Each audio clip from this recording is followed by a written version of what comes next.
დასაქმებაზე ორიენტაციას ამიერიდან თბილისის სახელმწიფო უნივერსიტეტიც აიღებს და სტუდენტებს პრაქტიკულ მიმართულებებსაც ასწავლის. ამ ეტაპზე ევროკავშირის დაფინანსებით იქ გამოყენებითი ბიოლოგიის სწავლება იწყება და შედეგად 4 წელიწადში აგროტექნიკოსებსა და სურსათის უვნებლობის, ასევე სამედიცინო ტექნოლოგიის სპეციალისტებს გამოუშვებენ, რომლებზეც შრომის ბაზარზე მზარდი მოთხოვნა. დეტალებზე ახლა ნინო ინასარიძე, პროექტის კოორდინატორი, ისაუბრებს.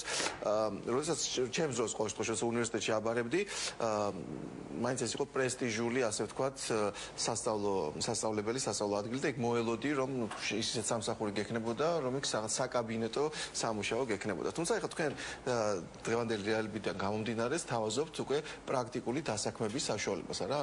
თითქმის სახელოსნო მიმართულებებს. როგორია გამოძახილი სტუდენტებს შორის? ესე იგი, უბრალოდ დავაკონკრეტებდი თუ შეიძლება სანამ სტუდენტებზე გადავალო, ეს პროგრამა არის საბაკალავრო პროგრამა, ანუ საუბარია სკოლის მერხიდან მოსულ სტუდენტებზე, რომლებიც 4 წლის განმავლობაში ისწავლიან ჩვენთან. ეს არის დამატებითი გადამზადება, ეს არის ჩვეულებრივი საგანი. ეს არის საბაკალავრო პროგრამა, სრული კურსი, რომლის შედეგადაც სტუდენტები მიიღებენ დიპლომს, სადაც იქნება მათი, ანუ მინიჭებული ხარისხი იქნება ბაკალავრი, გამოყენებითი ბიომეცნიერებების ბაკალავრი და არის 3 ქვემიმართულება, ეს არის ჯანდაცვის ბიოტექნოლოგია, აგრობიოტექნოლოგია და კვების ბიოტექნოლოგია. რაც შეეხება მათ დასაქმებას და გამოძახილს, ერთი მნიშვნელოვანი მომენტი ალბათ, რომელიც უნდა აღვნიშნოთ, რომ სამწუხაროდ ბოლო წლებში სკოლაში ნაკლებად ხდებოდა აქცენტირება და ყურადღების მიქცევა საბუნებისმეტყველო მეცნიერებებზე და ამან სერიოზული კვალი დააჩნია და დღეს უკვე არის რეალური დეფიციტი პოტენციურ კადრებზე და ინტერესიც ალბათ ნაკლებია. შესაბამისად ინტერესი ნაკლებია, მაგრამ ნელ-ნელა იწყებს, ასე ვთქვათ, როგორც თქვენ აღნიშნეთ, ინტერესის ზრდა ხდება აშკარად. თქვენ გაქვთ უკვე მიმდინარე თანამშრომლობა სხვადასხვა კომპანიებთან და ეს შეიძლება მოტივაციის დამატებითი არგუმენტი იყოს, არა? დიახ, ძალიან მნიშვნელოვანია ის, რომ ჩვენ პროგრამის თვითონ სწავლის პროცესში აქტიურად არიან ჩართულები თვითონ მომავალი დამსაქმებლები.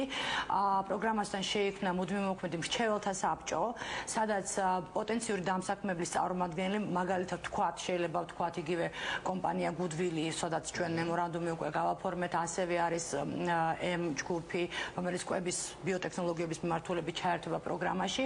საუბარია იმაზე, რომ მათი წარმომადგენლები, მათი პროფესიონალები უშუალოდ იღებენ მონაწილეობას სასწავლო პროცესში, კონსულტაციების გზით, ვთქვათ, ჩაერევიან, გვეტყვიან თუ რომელიმე მოდული შეიძლება უფრო აქცენტირებულად გაკეთდეს და ასე შემდეგ. ანუ პოტენციურად, რეალურად ურთიერთმომგებიან თანამშრომლობაზეა საუბარი, როდესაც ერთი მხრივ უნივერსიტეტი უზრუნველყოფს კვალიფიციურ კადრს დამსაქმებლისთვის და მეორე მხრივ დამსაქმებელი წინასწარ მზადდება ასეთი კადრი. უფრო მეტიც დამსაქმებელი მიგვითითებს რა მიმართულებით წავიყვინოთ სასწავლო პროცესში. ჩვენ აგროსექტორზე გავაგრძელებთ საუბარს და აი აგროსექტორს რას მისცემთ, ვის მისცემთ?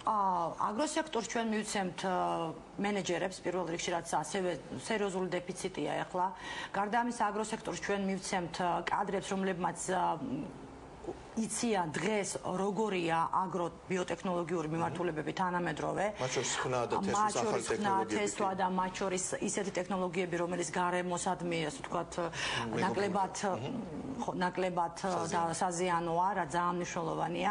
ძალიან მნიშვნელოვანია, რომ ამ პროგრამის ფარგლებში ჩვენი პარტნიორი არის არისტოტელეს უნივერსიტეტის აბეზნეთში, ქალაქ სალონიკში, სადაც მათ აქვს ძალიან სერიოზული ბაზა სტუდენტებისთვის.